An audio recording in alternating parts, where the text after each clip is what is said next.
What is good, guys? It's Rey-Jay back with another video, and in this one I want to break down what's going on with the overall market and answer the question, are we about to see a bigger pullback? How do I think the market's going to move? I personally think that the market has more upside coming, and we could push even more from here, continuing to go higher and higher, but I don't believe that the move is going to last forever because I think that there's going to be a rejection coming once we get to higher levels. So as crazy as that may sound, I'm going to break down exactly why that is, give you guys a little heads up, break down some important things about SPY, and just a few tickers, and talk about why this is very, very probable. Before I break into devil's information, let me just mention a few things. I'm firstly not a financial planner. Make sure you take nothing I say as financial advice. And also, if you guys can, please check out the Mumu link, which is down below and in the description. If you sign up for Mumu and deposit $100, you are guaranteed 7 free stocks, and the offer ends in just a couple of weeks. Anyways, for the market, I just wanted to break down. We have a lot of data coming out over the next couple of weeks.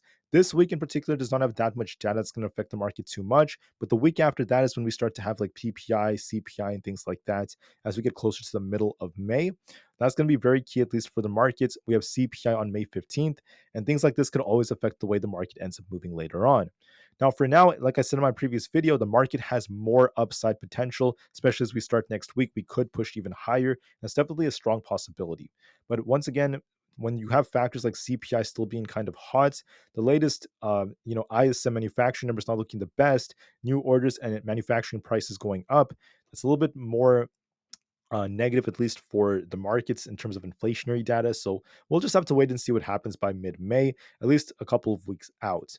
But one thing I want to note is that the market is getting slowly closer and closer to like neutral slash greed. The market's shifting its view right now. Market momentum is already quite greedy, and we're continuing to see people closing their puts, going long, buying the dip, going crazy, as we're seeing the puts and call options positioning dropping.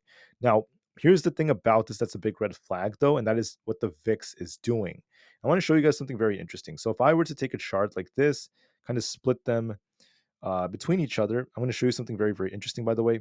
Let me just close this indicator right here. Just give me 1 second, guys. But I want to note that for the way the market's moving, there's something very interesting happening here.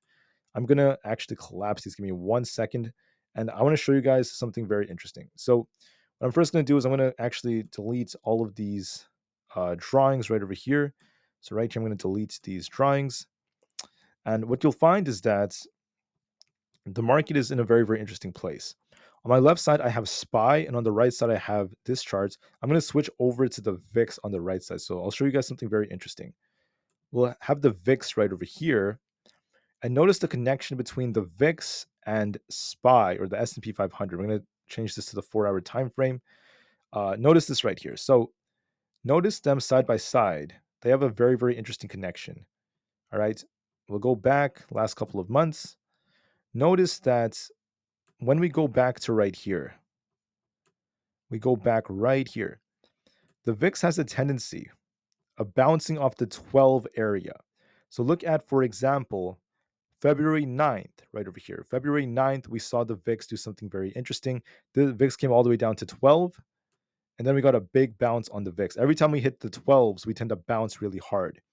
So February 9th, the VIX hit 12. Where was SPY during that time in February 9th? If we go back on the chart, right over here, SPY was right here. We were pushing. February 9th came right about here. And as SPY was pushing a little bit higher, we went all the way up to this peak on Monday, hitting 503. Then we saw a big 10-point drop to 490, right? And this is when the VIX spiked right here. So around February 9th, the VIX started pushing and pushing up. The SPY chart got a big drop right here, 10 to 12 points, okay? That's when we hit the 12 area. Look at the next time the VIX got a big bounce. We actually went up to about the 13 area. The VIX went from 13 on March 1st all the way up to about 16 by March 11th. What happened between March 1st and March 11th? Well, let's just look at the chart. When we approached the month of March, right over here, basically SPY was all the way up at 513. And then as we approached March 11th, we saw SPY go from 513 to 514 all the way down to about 504, a 10-point drop when the VIX got its breakout.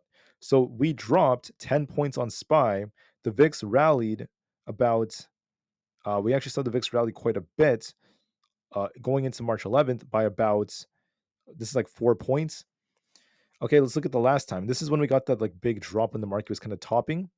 So notice how right here, as time goes on slowly, we have the VIX right over here around, this is like the end of March going into April. End of March, the VIX was shuffling in the 12 area.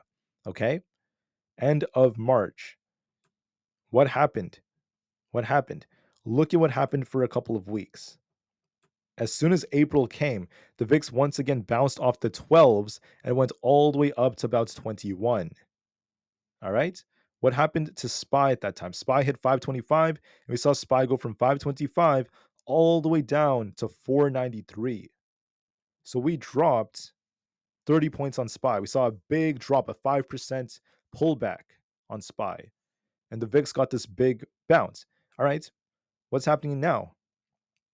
The VIX has been dropping, and we weren't sure if this drop would continue like previously, right? We had to wait for confirmation. We got confirmation that the VIX is continuing to fall, and now SPY went from 493 all the way up to 511 so far, right? So the market is bouncing. We're up almost 20 points on SPY since we hit that low at 493. All right, it's awesome, right? But what do you think is going to happen next? It's very simple, guys. Look at the VIX on my right side. Look at this. Look at how every time the VIX hits this 12 area, 12.5 or so to 12, this zone right here, after a few weeks, the VIX eventually gets these spikes and spikes, spikes, spikes. It keeps happening every time we hit the 12s. So most likely we're going to see the same thing happen again. So the VIX is going to dip more. I think we're going to get very close to like the low 13s, the 12s again. I think it's going to happen. And I think that SPY, it's going to push a little bit higher. Why? We have an imbalance to fill up here. SPY could go up to 515 or so, maybe some higher levels. Okay. If I take on my left side of the chart, if I were to take a very, very key Fibonacci retracement tool, I'll just show you what this looks like. So if I take this right here, let's just find my Fibonacci retracement, and I take it from the top right here, we could draw this out like this. This is one way we could draw this out. You could even do this the opposite way, but it doesn't really matter. What you will see is that the VIX is approaching, not the VIX, the S&P 500 is approaching the 0.618 retracement area at 513.5. The 0.786 retracement is also all the way up to about the almost 519 area. So I think SPY could go higher to 512. If it breaks that 515 is going to be our next target. That's going to be above our 0.618 retracement, the 515 zone. And if we break that, we could go all the way up to the 518 area. So it could go a little bit higher, right? I think we could push at least another few points if we could break 512, which I think there's a very good chance we will. So I do see at least 515 as a very strong possibility for SPY into early next week. So it could go higher, yes. But does this mean SPY is going to go to 530, 540, 550, 600? No, I don't think that's going to happen. I think what's going to happen is this. I think the VIX is going to be dipping down to fill this gap down here, right? The gap will take the VIX all the way down to the 13 area, maybe even the 12s. And then the VIX is going to shuffle in the 12s. Sometimes it's shuffled in the 12s for about a week. Sometimes it could last like 10 days. Sometimes it lasts just like 2 or 3 days. The VIX is going to come down like this into the 12s. It's going to be trading sideways down here. And what's going to happen is SPY is going to go higher, 515, maybe we go just under 520, who knows? But then, just like what happened every single time we hit this, the VIX is going to get a big bounce. Something's going to happen. They're going to find another catalyst because what they're trying to do is turn everyone greedy. Notice how right here, the indicators are becoming closer to greedy. They're becoming more and more greedy.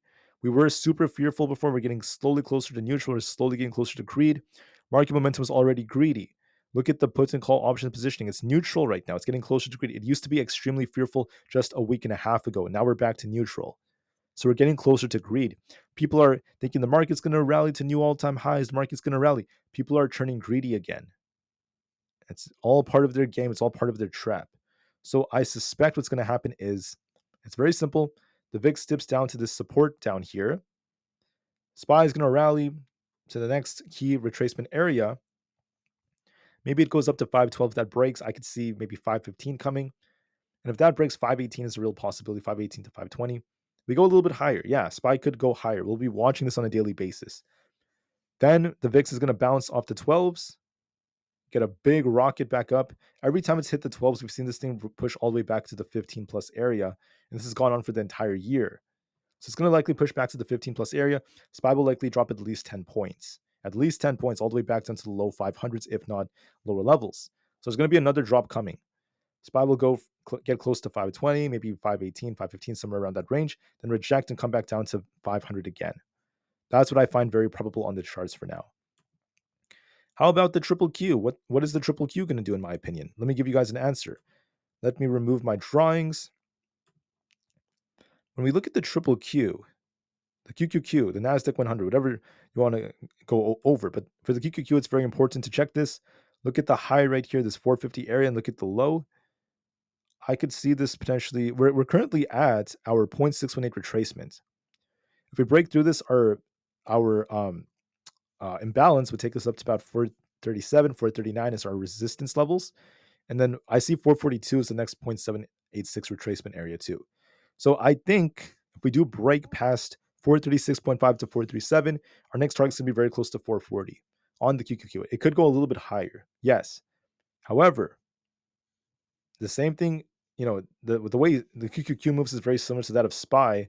The charts are almost identical. If you don't believe me, just look at the charts side by side. So I can actually kind of like show you this. If we take the QQQ on this side and we just take like SPY on the other side, let me just show you this real quick. They're almost the same. These charts are almost identical. Look at them. It's the same chart. It almost looks exactly the same. Just look at them, right? We have this double top-like structure on the QQQ, double top-like structure on SPY. They shuffle together. They came down together like this, all the way down here. Pumped together, came up, and they ended up invalidating their head and shoulders. Look at the last few weeks of SPY and the QQQ. They look the same, almost identical. So what happens to SPY is going to likely resemble that of the QQQ. The market is run by algorithms, robots. The robots are the ones that are making these precise moves, and these institutions make moves based off different factors. They like to screw over retail. They almost formed a head and shoulders to get people to short, only to squeeze them later on. My point is, these charts could go higher together for the short term. Yes, SPY could go up towards 512, 515, 518. QQQ could go up towards 437, then eventually 440, 442, and etc.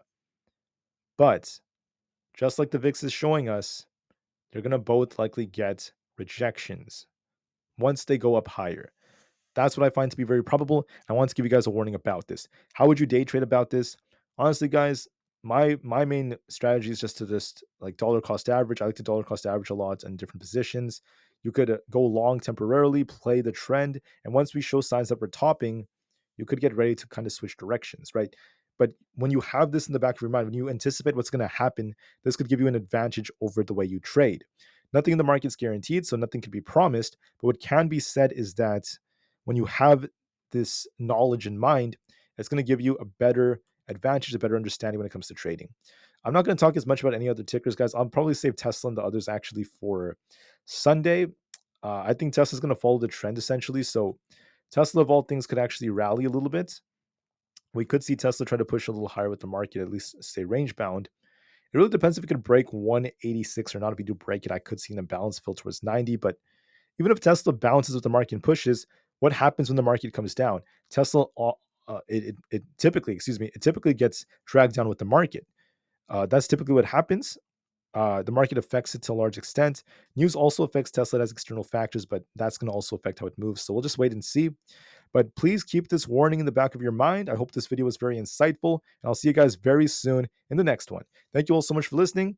I really want the best for everyone. I just want to give you guys a warning about what I've noticed. And I hope that although this technical analysis seems very, very simple, I think that it's worth millions because a lot of money could be made on this once you learn to play these charts and understand them. I think that this is very important for how things are going to move. All right, so that's my prediction for the markets. Thank you all so much for listening. Have a great day, guys, and I'll see you guys very soon on the next one. Thanks again, and peace out.